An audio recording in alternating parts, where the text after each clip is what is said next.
Boom. Boom. Yeah, this is what happens when you do some configuration. Um, Let me fix that real quick. Boom.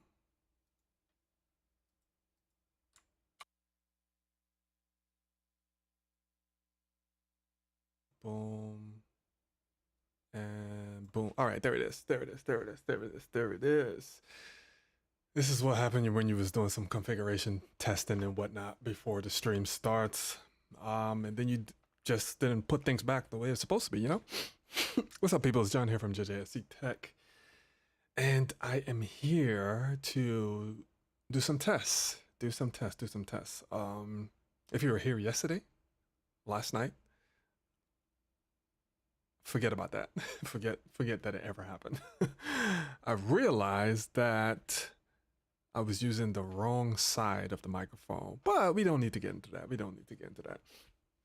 I'm hot. I'm here enduring the heat because I want to do this audio test. I want to do the audio test between the Rode NT1 and the Neumann U87 Ai. Reason being is because I saw a lot of YouTube videos.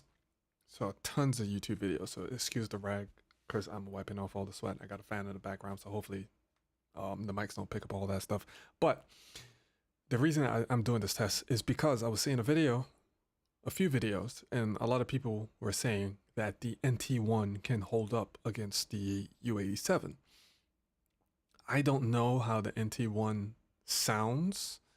So we're going to put it to the test. We're going to do a dry test with no plugins whatsoever.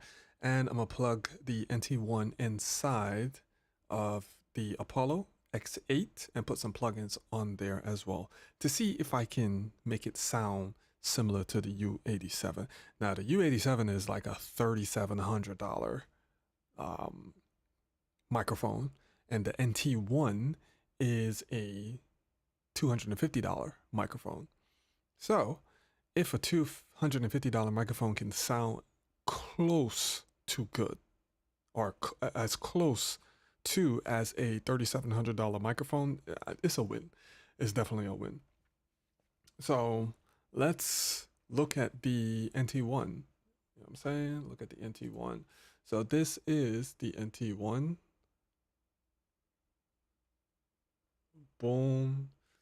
So this is the front of the microphone. This is what the front of the microphone looks like. I thought it was the back because Rode loves to do a whole bunch of branding.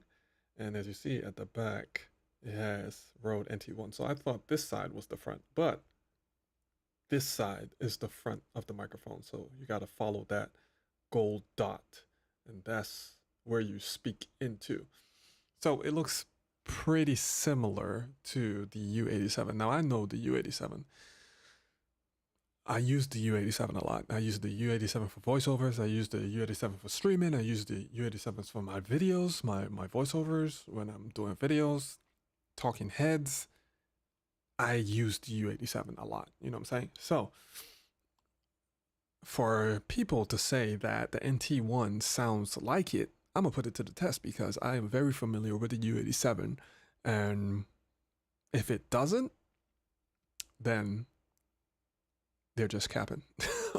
Whole bunch of lies to get some views. So let us get into it, right? You know what I'm saying? Boom.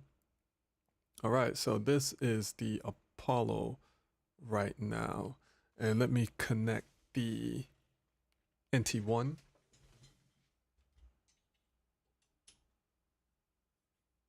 Now, the cool thing about the NT1 is that this thing comes with a lot of stuff, you know? It comes with. Am I scoring that in the right way? All right, it comes with a shock mount, a pop filter. It even comes with 2 cables because this NT1, you can use it via USB-C or, bro, hold on. Okay, cool. You can use it via USB-C or XLR, and it comes with both of those things, you know? And the XLR is not a cheap XLR either. I don't know if it's shielded, but it has nitric connectors and gold tips. So it's a pretty good XLR cable. So let me now plug in the NT1.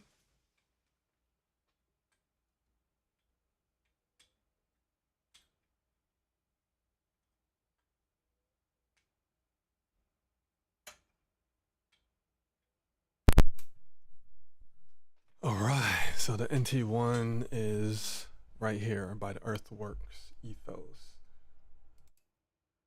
Right. So that's the NT1. So what I'm gonna do is I've set this up over here for the NT1 already, these plugins. And what we're gonna do, we're gonna just drag them over. So what you do, if you have an Apollo, you press Option or hold down Option and drag it. And that's just gonna copy the plugin settings to the other channel. Boom and boom. All right, so remember what I said. I'm gonna test it both ways. I'm gonna test it using without plugins and another test with plugins. So let me turn off all the plugins for the Sennheiser. I mean, technically it is Sennheiser because Sennheiser does own Neumann. So let me turn off all of these for Neumann.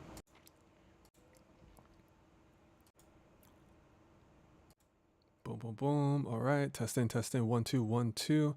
And as you see, the Neumann is 40 dB. And it has a pretty good signal chain. Because if you look at the signal right here, bouncing up and down, that's for the U87. Let me change this to Rode NT1. Let me save it. NT1. All right, cool. So that'll be the Rode NT1. All right. So this is the U87, and I was walking down the street and I saw a bear, and I was like, "It's a bear!" And the bear looked at me, and I looked at the bear, and we just stood there and stared. Bars. All right, hold on. Before I do anything, let me remove 2 channels from loopback, so when I'm monitoring, you guys don't hear feedback or echoes.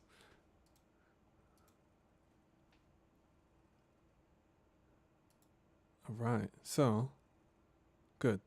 Yes, I can hear everything, and this is what it sounds like, and you guys shouldn't be hearing feedback. Okay, good. Wonderful.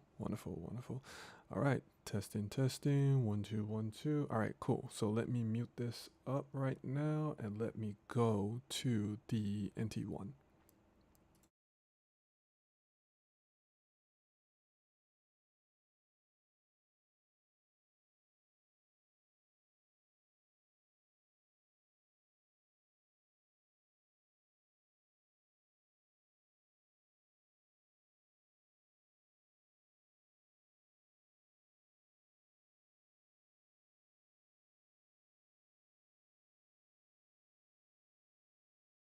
All right, so this is the Rode NT1 at 40 dB as well. Let me see what that sounds like. All right, the Rode NT1 at 40 dB. How in the world are you guys able to hear that? What channel is that? Oh, it's channel 4, and I already have that patched in. Beautiful. Wonderful. Amazing. All right. So that's good. That's good. That's good. So this is what the Rode NT1 sounds like. Does it sound like the U87? You let me know. You can hear a lot of handling noise when I touch this this pole, this boom pole. Yeah, you can hear all of that. If it's clipping, sorry about that. But this is how it sounds dry. Let me bring this up a bit. Closer to my mouth.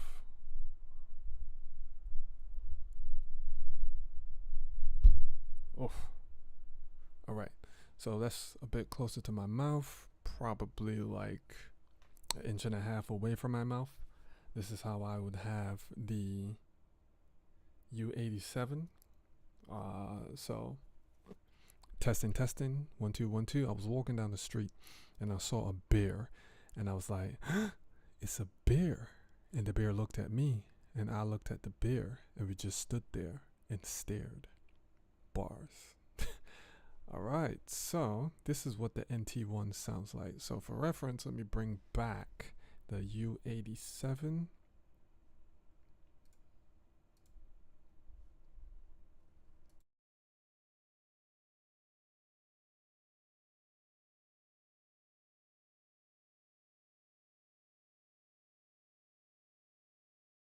U87, this is what the U87 sounds like. Yes, sir, yes, sir. This is the U87. In my ears, they sound a little different. Okay, 1 2 1 2 1 2 3. This is what the U87 sounds like. 1 2 1 2 1 2 3 1 2 1 2 1 2 3. Huh.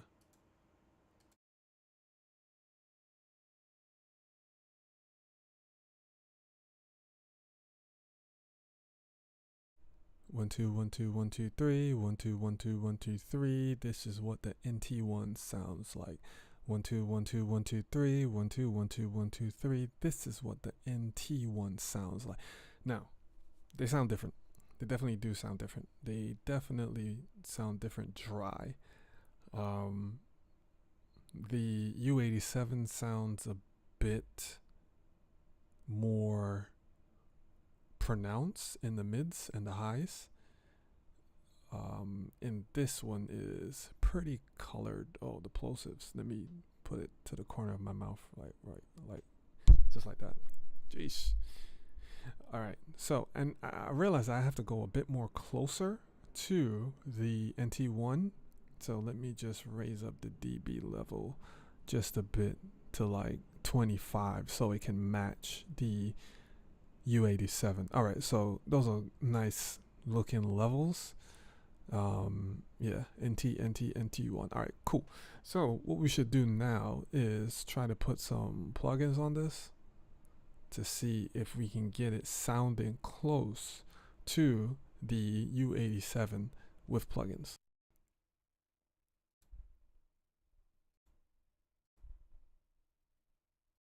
All right, jeez, that's loud. That's really loud. It's exceptionally loud in my ears, but it isn't coming through that loud online. So let me see what I can do. But it sounds better though, I can tell you that. It definitely sounds better. Okay, let me mute this. I don't need to hear it in my ears.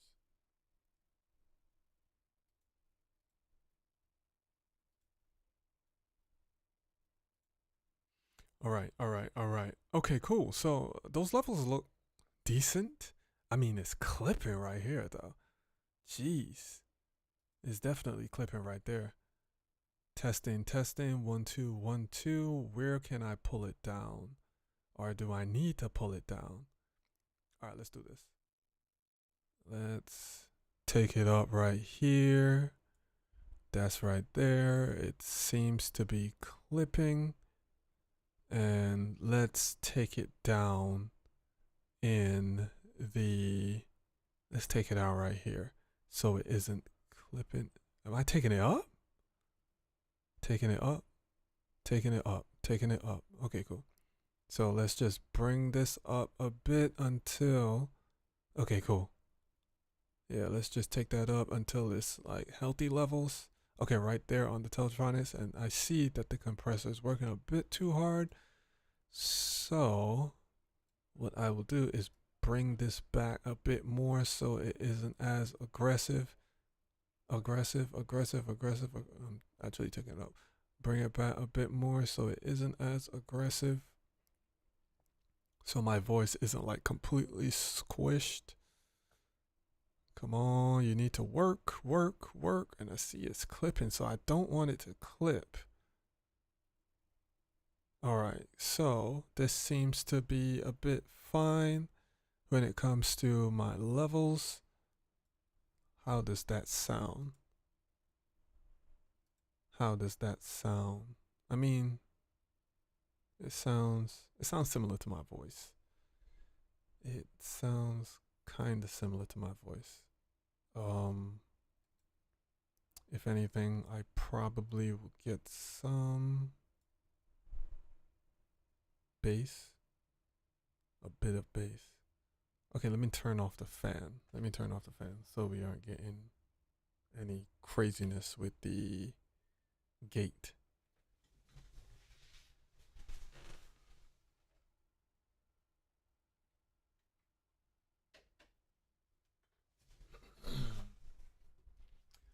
All right, so if I get hot again, I'm turning that fan back on. All right, so let's play with this lower end right here. Testing 1 2 1 2, testing 1 2 1 2, testing 1 2. I don't want to lose. I don't want to lose everything in my voice. I don't want it to be so bassy and boomy. Just a bit more bass right there, and that seems normal in my ears. Kinda normal. Let's see what this Manly Voxbox is talking about. Voxbox is working kinda hard. So let's bring down this compression a bit so it isn't working as hard. We don't want it all the way up down here because it just won't work.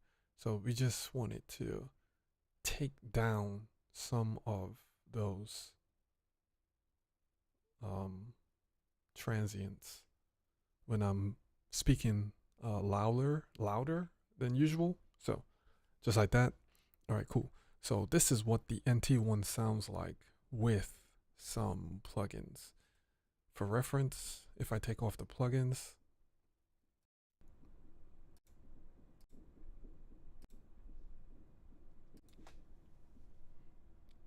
this is what the NT1 sounds like without the plugins. And to turn on the plugins,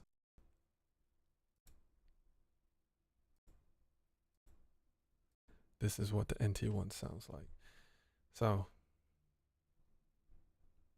it's a big difference with the plugins and without the plugins. And I hope I'm not clipping because I'm seeing some. Okay. All right, cool. As long as I'm not clipping. Probably, yeah. The plosives, it doesn't really reject plosives that well, so just make sure to have your mouth at the side, parallel, almost parallel to this microphone, because it will pick up those p, p, p. So if I p, p, p, yeah, it will clip. But if I do p, p, p at the side, it's not as bad, even though it has a pop filter. So yeah, that is how this mic sounds. Tell me if you like it. Does it sound good? Does it sound bad?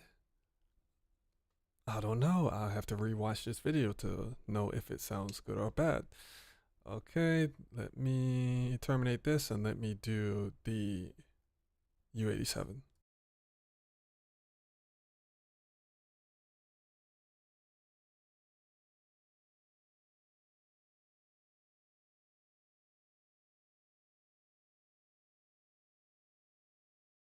All right, so this is the U87. This is the oh my, the U87. The U87 sounds great, dude. Like it sounds great. So let me turn on all the plugins that I had on my U87. So these are the settings for my voice, and this is what the U87 sounds like. Are these audio levels too low? Are these audio levels too low? Are these audio levels too low? If I increase just a bit, what if I bring it down? Bring it down, bring it down, bring it down, bring it down, bring it down. Okay. I have to increase these audio levels just a bit because those audio levels look kind of low. Right there. Let me see what that sounds like in my ears. Let me see what that sounds like in my ears. And if I bring it down, bring it down, bring it down, bring it down, bring it down, bring it down, bring it down, bring it.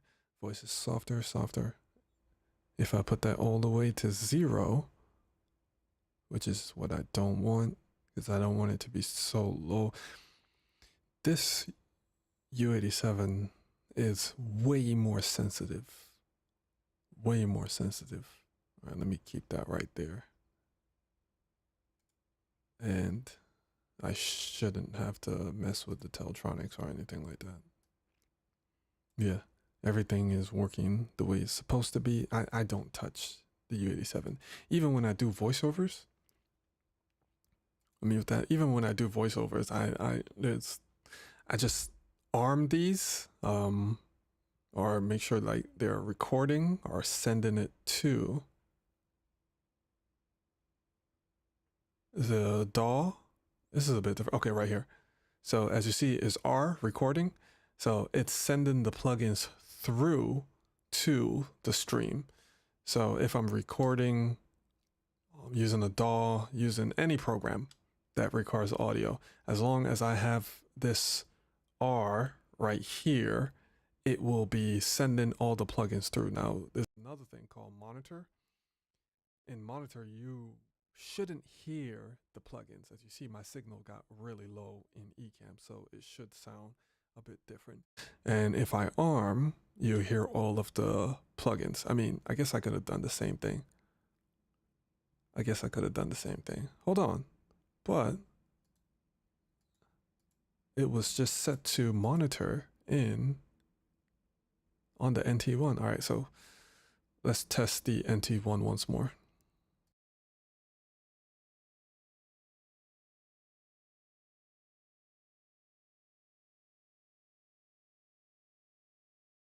Right, so just for clarification, this is the NT1. This is what the NT1 sounds like with a lot of plugins on there.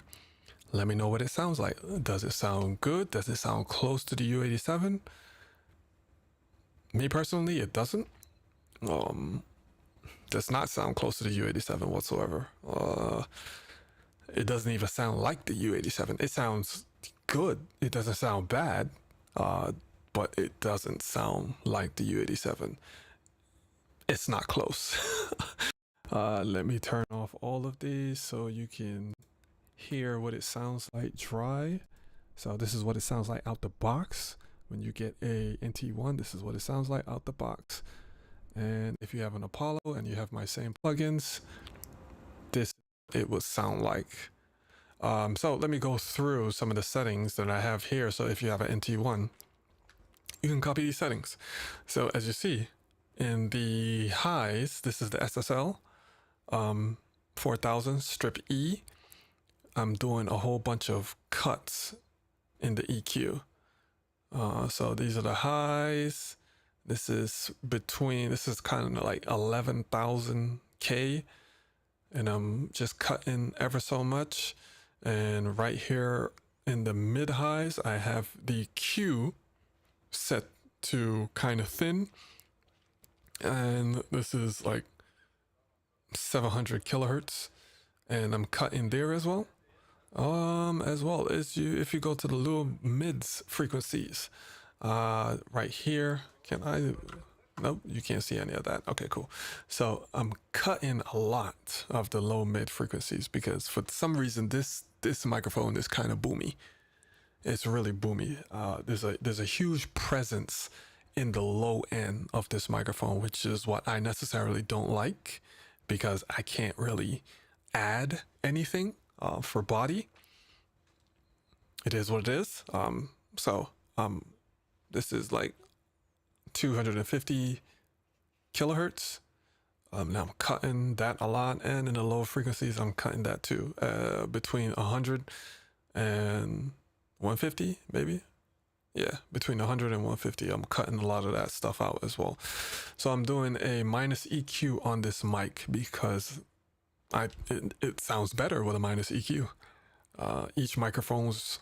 You treat each microphones accordingly to its sound signature. With the U87, I can do add or subtract. Minus EQ or positive EQ, which is adding. I can do anything with that mic. It's just a flat frequency response, a more flat frequency response. And this is my noise gate. So if your room isn't that treated, I suggest you have a noise gate. And with the SSL 4000E channel strip, the unison version, you have a noise gate in there. So as you see, these are my settings. And I don't have it as aggressive, so you can hear some of my voice and it doesn't cut out my voice instantaneously. For the Manley Vox box, I'm using this for another compressor, as well as just the way the Manley Vox box sounds on my voice. So these are the settings of the Manley Vox box. If you ever get this, then you can use these settings. There's not much to say about that. I have a de-esser.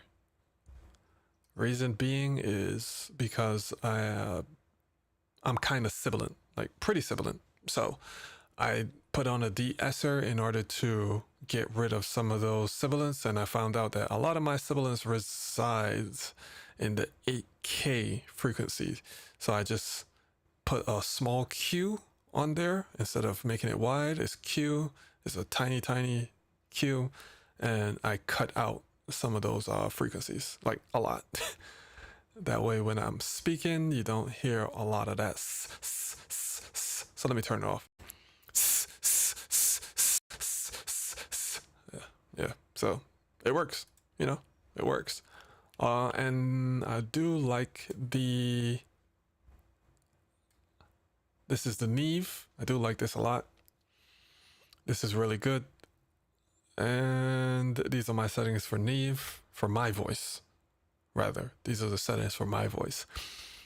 Your voice will vary, so you can probably just use this as a blueprint and then just adjust, add or take away depending on your voice. If it's really sibilant or if it's really bassy, you would adjust it accordingly. And this is the Teltronics, which is another EQ. Well, not EQ, this is a compressor. Now this is working really crazy. Teltronics is working a lot. What if I bring it down just a bit? We don't want it to work that hard. All right, what if we need that to work. All right, so right here, it seems to be pretty good. Okay, like 25. The 25 is pretty good with this. And you have two things. You can either put a compressor mode or a limiter mode. And with a limiter mode, it will kind of squish you even more. Well, no, compressor squishes. The limiter limits you from clipping. But I like the compressor mode because it'll squish my voice, make it more in front. And yeah, this is the NT1. I kind of like it. I kind of like the sound. I ain't even gonna hold you. So even if you don't have a U87, remember this has a USB mode, so you can plug a USB-C into the NT1, plug it into your computer, and you can use like VSTs and just create your own channel strip with your VSTs, and you can sound pretty good on this. What about the NT2? I'm not familiar with the NT2. What is the NT2? Let me look that up right now. Let me switch this.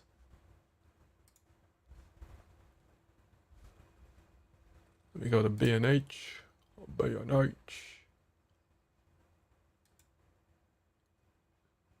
Get rid of any incriminating evidence.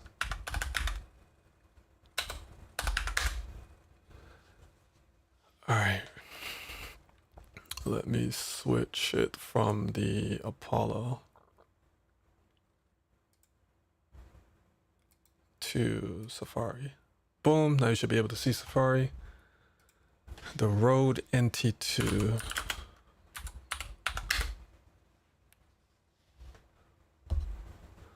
NT2 is a large diaphragm microphone, condenser, multi-pattern microphone. Okay, so this is multi-pattern. Not really sure about this, how it sounds, what its sound signature is. I do know that the Rode NT1 sound pattern is a little janky.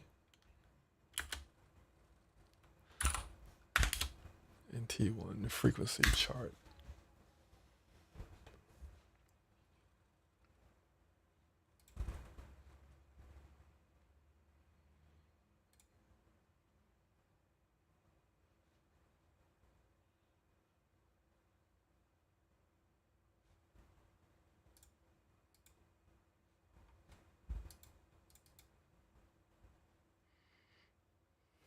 All right, so this is the frequency response. Dang, I can't zoom in. All right, so let me just share the entire secondary so you guys can at least see my cursor. There you go. All right, so as you see, look at the frequency response. The frequency response is starting from like, what is this, minus 20? Oh no, 20 hertz. 20 hertz. There's a small little roll off at between 20 and maybe 30 hertz. And then it's relatively flat.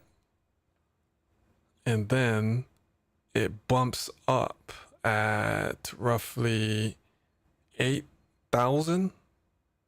Roughly 8,000 kilohertz. And goes up, goes up, goes up, and then rolls off at like 10,000 kilohertz.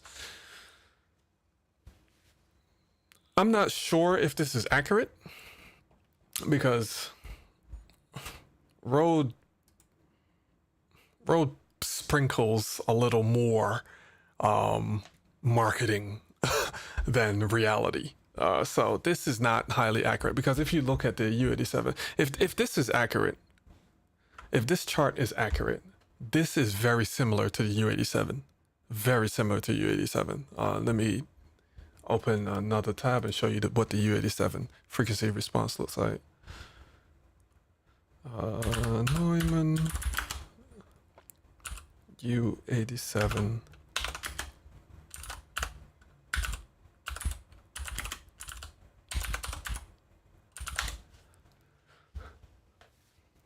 All right.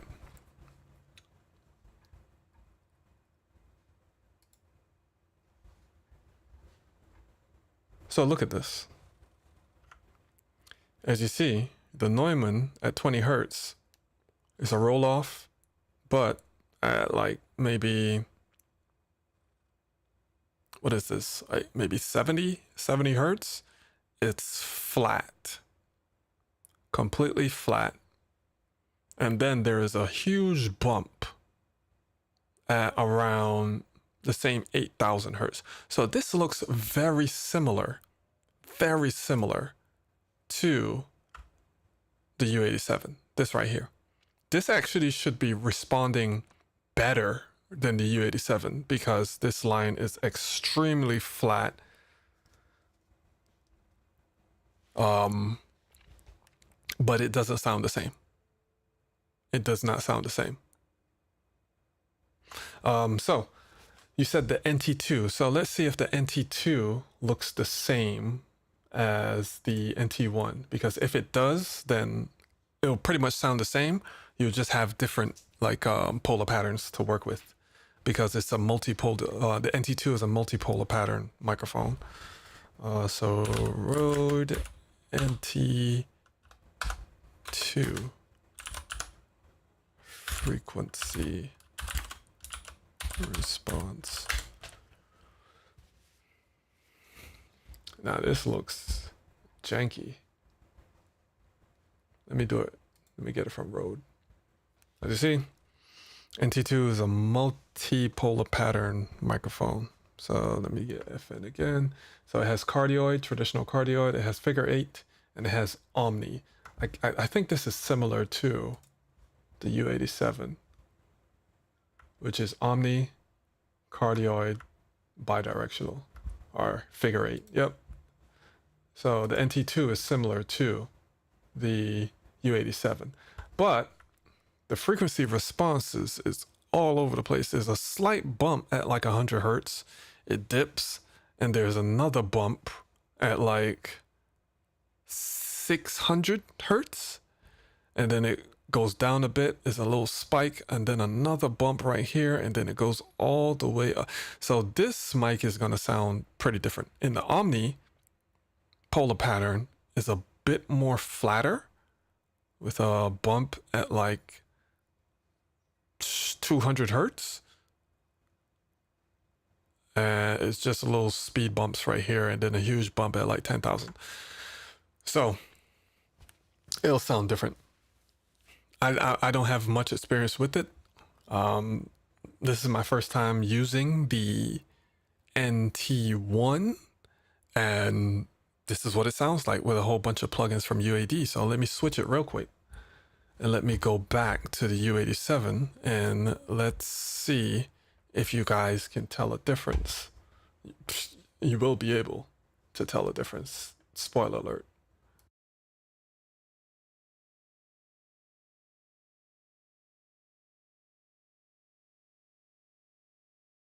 All right, so this is the U87. This is my tried and true trusted U87. How does it sound comparing to the NT1? Let me know. Let me know. Does it sound similar? Does it sound the same? If it sounds the same, if you're saying that it sounds the same, I don't know what to tell you. Does it does it sound close? That's what the argument of many YouTubers were saying, and many other YouTubers were saying that it can actually hold up to the U87. So you let me know. Please put on good headphones. Yeah. So let's get to the question, the big question. Is the U87 worth 11 times? It's probably more than 11 times more. It's definitely more than 10 times more. So it's 11, maybe 11 times more. Hold on. How much is the NT1?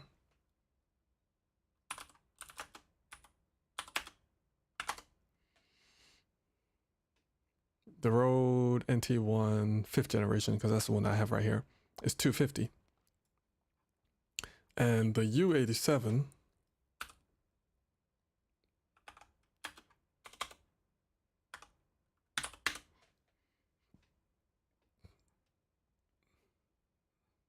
is $3,700. Well, 36 if you don't get the shock mount. I'm not using that shock mount. I'm using a Rycote shock mount. So I paid less than this because I got a deal from Sweetwater because I'm a regular shopper there and I take my clients over there sometimes, so they gave me a discount. So I didn't pay this much, but this is how much the microphone costs. So is the U87 worth 10 times plus more than the NT1? I would say no. I would say no.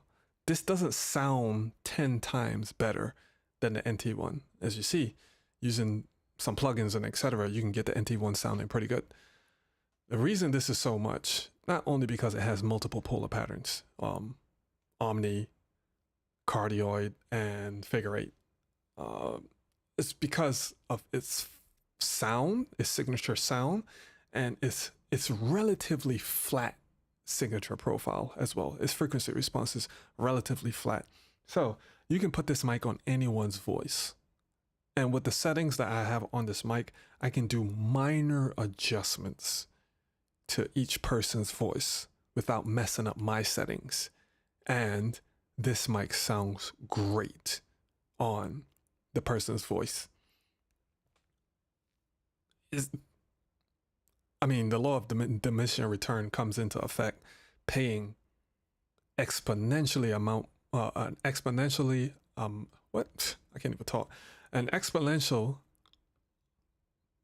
exponentially more just to get probably 3 to 5% of value. So it just depends. If you have the money for a U87, I would say get a U87. But if you get a U87 and you have a regular audio interface, you won't be doing it justice. So you must have a good audio interface and you must have good cables, either Canary, Star Quads, or Mogami Gold to get the most out of this mic. The NT1 is very, very simple.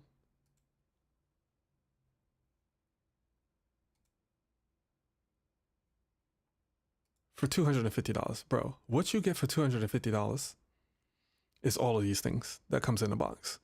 You get the dust cloth, you get the pop filter, you get a shock mount, the NT1, a USB-C, and a pretty good cable because this cable has gold tips and it has Nortric connectors. To my surprise, they actually packed this really good cable in the set. So if you don't have an audio interface, you can just use the USB-C mode and you can use your VSTs, probably in OBS or whatever program that you use, and you'll be good to go. So there's more value with this microphone. Like if you're recording Grammys or something like that, you probably can use the U87. I just won't stop using the U87 because it costs a lot and my voice sounds better on this microphone. Let me see the questions. Do you suggest the NT1 5th generation or NT2A? I don't think I can afford a Neumann. Was looking into the SE Dynacaster. It depends on what you want. What are you going for? Are you going for like recording, like music recording, podcasts, voiceovers? It depends on what you're going for. Like I said, I'm not a Rode connoisseur. I don't know too much about Rode. This is my first Rode mic. I was never going to get the pod mic. I can tell you that. Never going to get the pod mic. I've heard the pod mic and that's a negative. That's completely a negative. There are many different mics. There's mics like the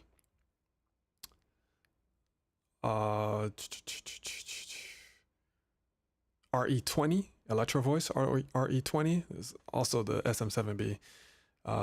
There's also the Earthworks Icon Pro and the Earthworks Ethos. Those are some good mics. Those are some really good mics. So it just depends, David, on what you want to do with it. What is the NT2A? I think I've heard the NT2A. Rode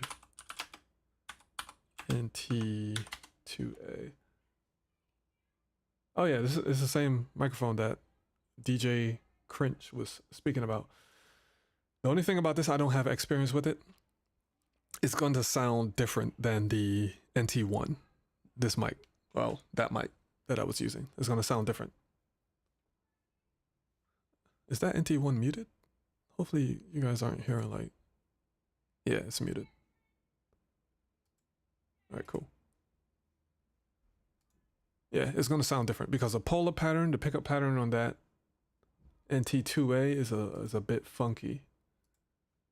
Like right here. As you see, it's a lot of bumps in the cardioid polar pattern, so you're gonna have to do a lot of EQing for it to sound decent. But with the NT1 says it's pretty flat, which is not true because it's pretty bright up here.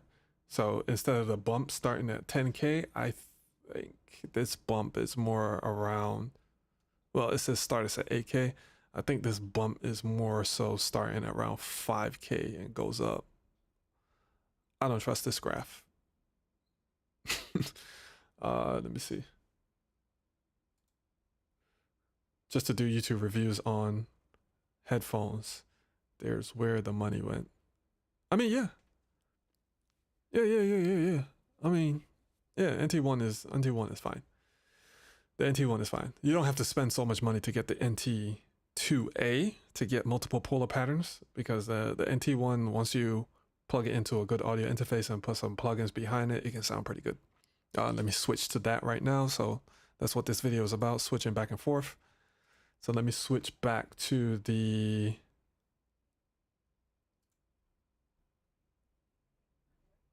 NT1. So let me mute this up.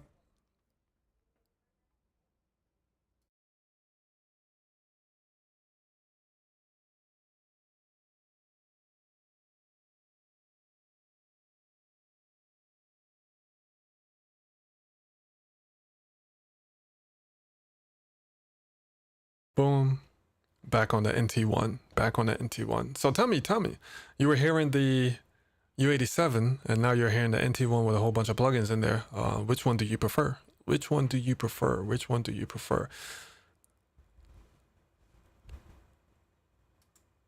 Heard good things about the RE20. Yeah, the RE20 is a beast of a microphone. It's a beast of a microphone. I have all of them. Also have the AKG 416, which is a very good microphone as well. The AKG is it a 416 or a 414? Yeah, AKG 414. I have this, and this comes with all of this stuff as well. This is another good, very good microphone. Look at how many polar patterns you get. You get omni, cardioid. Whoa. You get a whole bunch of stuff. Okay, cardioid, figure 8, hypercardioid, omnidirectional, subcardioid, and wide cardioid. So you get a whole lot of polar patterns for this. So for $1,100, you can have 1, 2, 3, 4, 5, 6 microphones. You have 6 microphones for $1,100. This is a really good microphone. Crowd mics. This is really good for crowd mics. Yeah. The Rode sounds great. Yes. So this is the potential you can get out of the Rode. Now the Rode doesn't sound like this out of the box. Again, let me show you what the Rode sounds like out of the box. This is just me EQing it so it can sound decent on my voice. So let me take off all of these off of the Rode. Boom, boom, boom, boom, boom. So this is what the Rode sounds like out of the box. This is the dry signal that you're getting. So your potential is pretty good when it comes to the Rode. Boom, boom, boom. Boom, turn on my plugins again so my voice can sound pretty good again. And yeah, so yeah, in conclusion, does the Rode sound like the U87? Definitely not. 100% no. It does not sound like the U87. Can you EQ it to sound like the U87? Again, I say no. You cannot. The U87 just has that sound that it's just pleasing to the ears. No matter how much you push it, you would have to purposely push it to make it annoying. But the U87 is just really, really good out the box. And when you are putting a whole bunch of plugins on it to match your voice, it just sounds really good. It's sensitive, and it can take almost any voice from a baritone all the way up to a descant soprano. A U87 can do that, bro. This Rode, if you're kind of sibilant, or if you have kind of like a bright voice, probably it can get pretty harsh when it's bright. But again, it sounds really good. This is the potential you can get out of this Rode microphone, and it's pretty impressive for a mic that's $250. I can tell you that. That's Rode software? Nope, it is not Rode software. This is the Universal Audio with plugins from Universal Audio. Now, you can plug the Rode NT1 into the Rodecaster.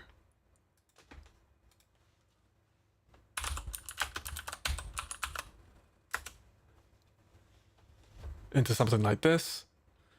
And you can use these preamps and these settings for the U87. Now, the Apollo with the plugins, that's an extra $3,000, close to $3,500. So this is way cheaper. $700 plus the Rode, which is $250. So for under $1,000, you can get a pretty good sound. I have the Rodecaster, and I only use it for like if I'm live streaming weddings or something like that. Because once you go Universal Audio with all these plugins, or even Waves, because you don't need an audio interface for the Rode. It has a USB-C, so you can plug it directly into the computer, and you can just run Waves plugins on it and through OBS or something, and you can dial that in, and it can sound really good as well.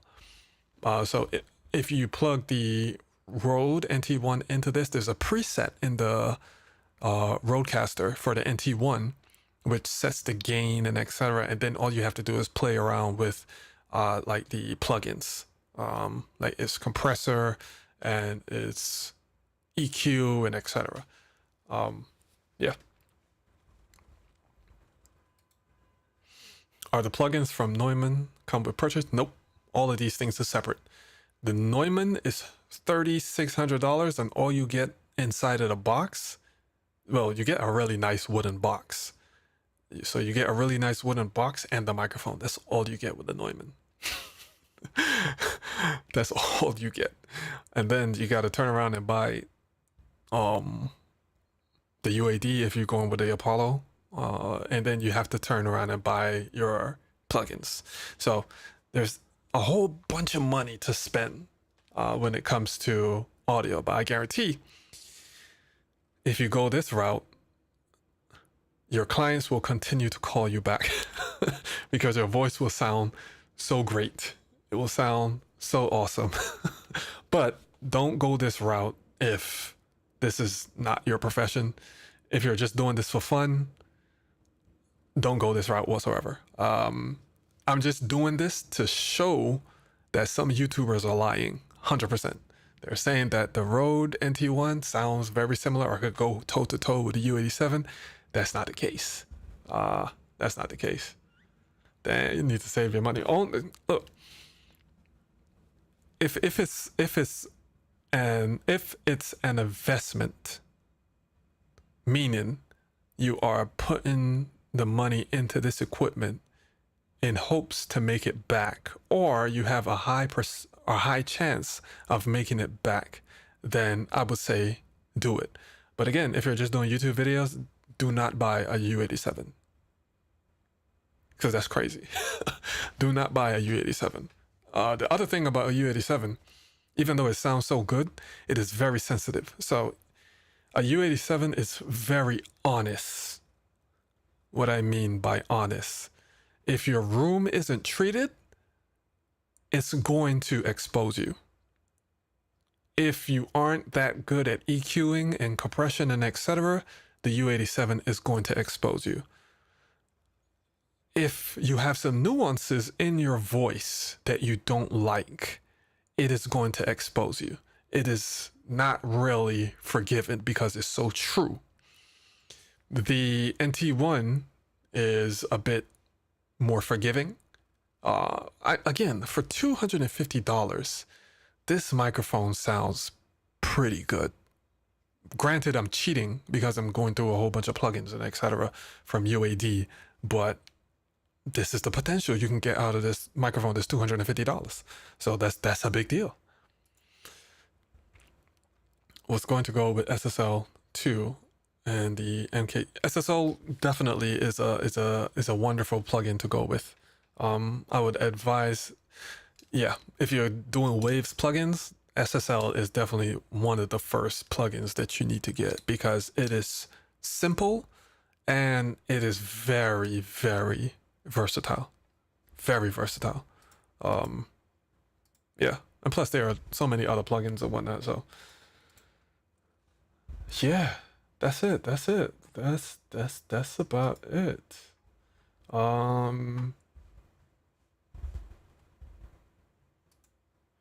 What would you suggest for an untreated room? Something like the SM7B. SM7B is better for an untreated room because it's a darker microphone and it's pretty gain hungry. So if you put the SM7B in something like this, in a Rodecaster, you EQ it and you put the noise gate on it, it's really good. It's really good. It's pretty good. It's pretty good. So yeah. So any dynamic microphone like that, like the SM7B. But me personally, the SM7B was the first professional microphone that I purchased. I've used it probably for like 6 to 7 months, and I've never used it again because it just doesn't match my voice. It's not really that great on my voice. So if you're in the SM7B price range, there's some other mics that you can use, something like the Earthworks Ethos. This right here, this microphone right here, I will pick this microphone over an SM7B any day. So it has the same dark signature of an SM7B, but it is so much smoother to me and my voice. I like this mic. I like this. If I'm building out a podcast stage or podcast stage, that's a YouTuber, a pretty good YouTuber as well. If I'm building out a podcast room for a client, excuse me, I would choose these over an SM7B. If they're in the budget for 4 SM7Bs, I'll choose these. I'll choose 4 of these. They not only look pretty good on camera, but they sound really good. They sound really good. It's either between these or RE20 Electro Voice. Truly, thanks again. This helps. The help is needed. I'll look into Shure for sure. Of course, for sure. Yeah. Depend if you I say buy it from a place like B&H and test it because you got 30 days, or even Sweetwater. You can buy it from those places and test it, see if it sounds good, or see if you can EQ it to your voice. And if not, you can also test this. This microphone is great.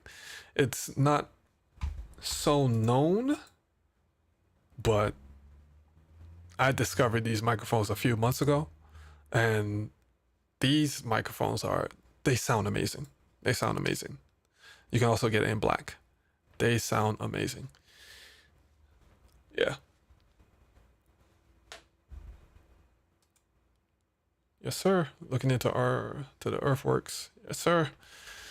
Yes, sir. So if you have no other questions about these two mics, again, I can't really say anything bad about this NT1.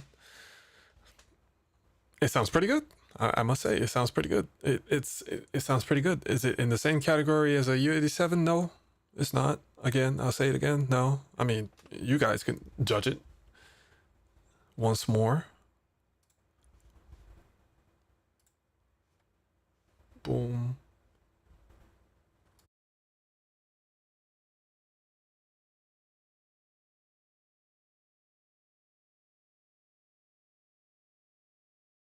Yeah, does it sound as good as this microphone? To me, no. The U87 is clearer, and it's just that it factor. It sounds better, especially if you have headphones on. It definitely sounds better. But again, the U87 is $3,600, and the NT1 is $250. And what you can get out of a $250 mic is great. Rode is doing something good over there. Yeah, they're doing something good over there.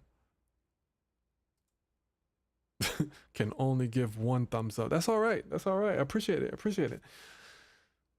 These live streams are to help you guys not make the same mistakes that I made in my journey of sound. But I don't even got any backlights on.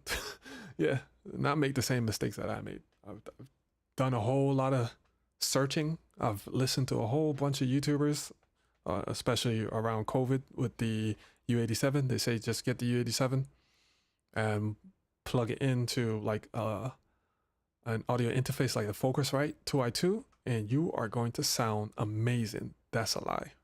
That's a lie. There's so much you have to do to the, what did I say before? SM7B. I'm sorry. The YouTubers told me you get an SM7B and a Focusrite and you're going to sound amazing. And like the Breakfast Club, that's not true whatsoever. You have to do so much to an SM7B to make it sound good.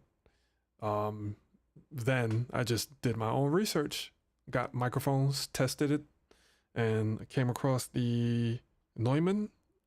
I know that's a big jump from the from the SM7B to the U87, but it worked for me and I've stuck with it so far. And the other microphones that I have were just for like testing purposes in different venues that I go to, or for different jobs that I would have. Yeah, that's about it. Now I can tell you what microphones are pretty good for podcasts, which ones are good for like singing and voice and like voiceovers, which ones are good for like interviews, outdoor interviews, indoor interviews. I can tell you all those from all of my experiences. Learning the hard way. But yeah, if there are no other questions, I'm gonna go and turn on that fan so I don't melt, because it's hot in here. So I'm gonna catch you guys in the next one. Stay safe, stay cool, and stay hydrated. Drink some water. Peace.